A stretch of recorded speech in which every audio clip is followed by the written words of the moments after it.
Hi there, Joanne here. Most people automatically think of Costa Rica when you talk about retiring in Central America.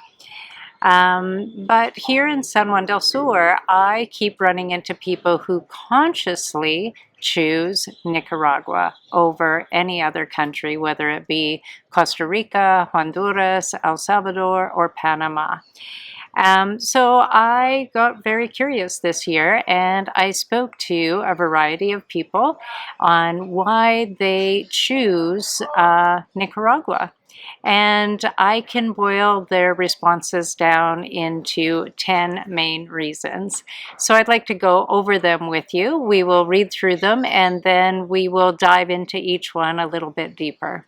We are now in the last month of the high tourist season here in San Juan del Sur. I am recording this in the latter part of March 2026, and each year I see many of the same faces.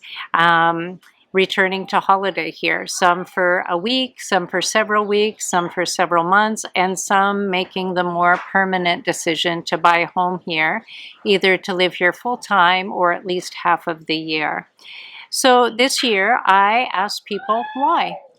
Um, and after hearing their answers, I noticed that there are these common themes, and here are these 10 reasons. So the number one thing is affordability, of course, and I've covered this in other videos. Number two is the interaction with friendly local people. Number three, there are plenty of activities to do in the area. Number four, the expat community. Number five, accessibility to beaches and activities. Number six, the ease of traveling in the area.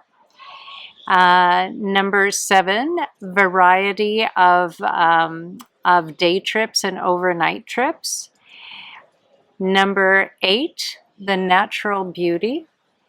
Number nine, the area keeps getting better year after year. And number 10, it's all about safety. So let's dig into those. Number one, affordability.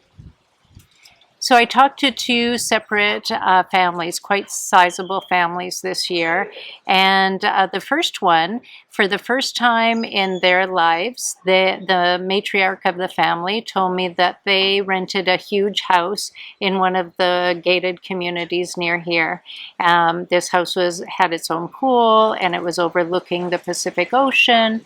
And what she didn't realize when she booked it is that this house came with a gardener and a person that would go do their shopping for them, a housekeeper, and also a cook. And she said that was just wonderful because it was the first time in her life as a mother that she was able to have a vacation just like everybody else.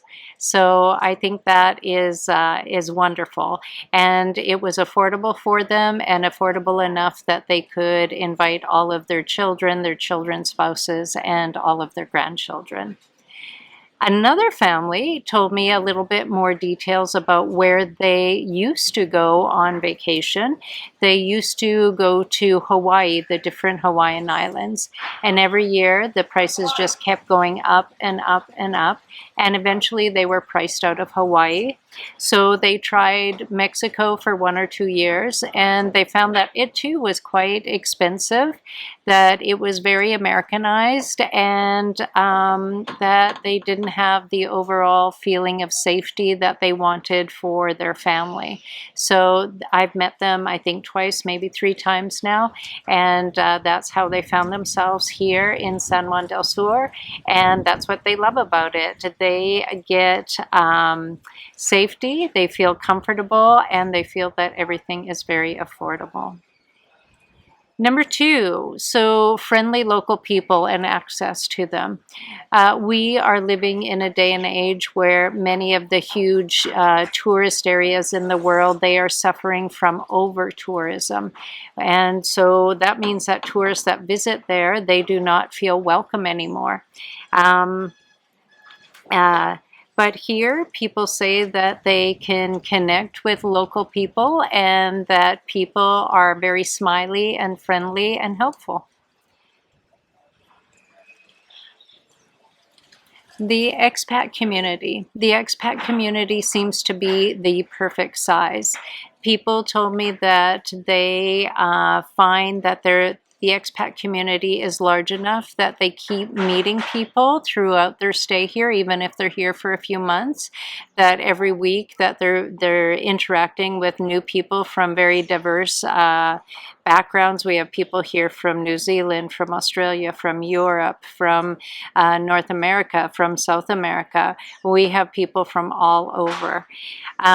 So there's enough people, but it's also still small enough that they start to make connections with people in this expat community, and they start looking forward to coming back here to reconnect with those same people. So it seems to be like the Goldilocks size. It's not too big, not too small. It's just right. It just seems to be just the right size.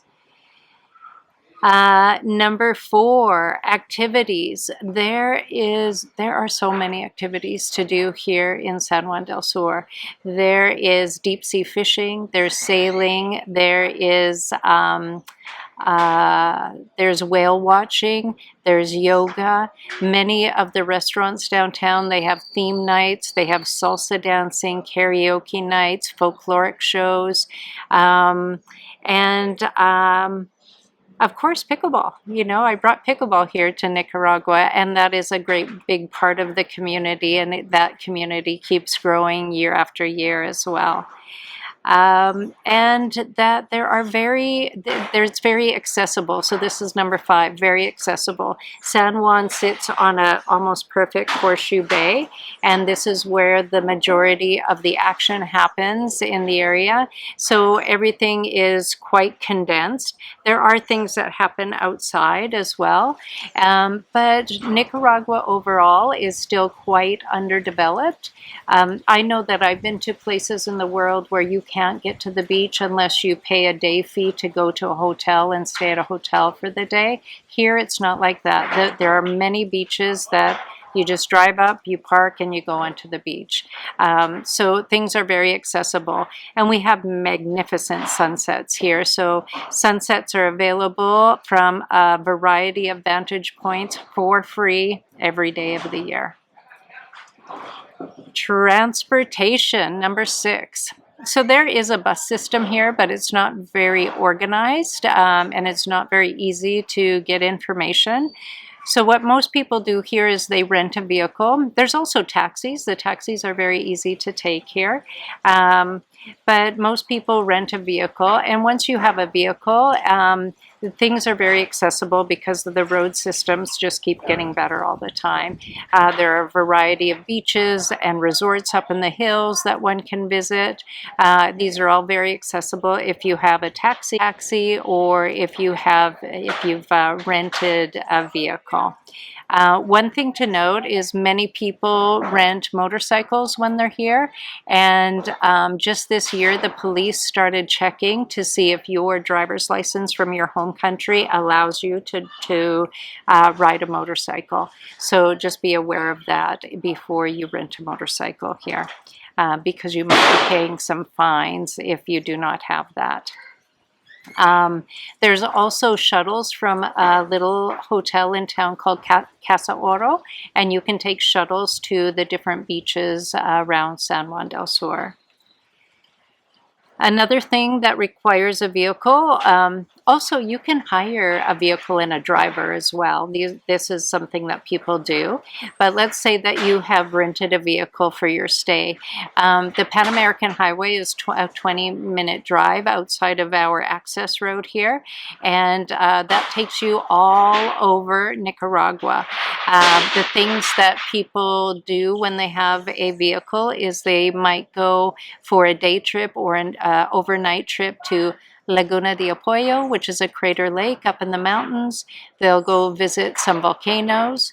They can go to Ometepe Island, which is in the middle of Lake Nicaragua, which has 2 active volcanoes on it. They can go see the rum factory up by Leon. And of course, the Spanish colonial cities of Granada or Leon. These are all very accessible for day or overnight trips. Of course, the beauty. People here come, the majority of people come here from November to April, and they talk about the beauty here. And it is very beautiful. We have the same lush coastline that El Salvador and Costa Rica has. We have access to the beautiful Pacific Ocean.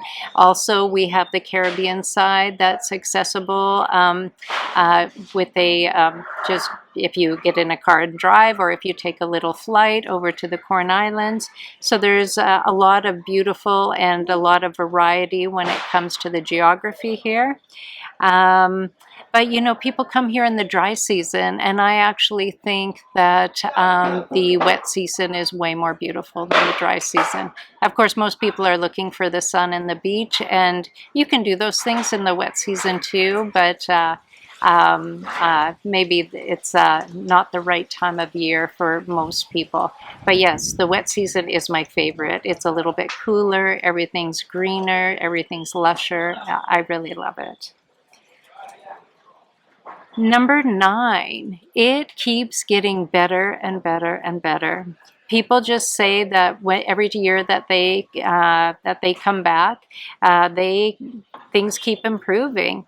They come back to new restaurants, new hotels, new activities, and new opportunities.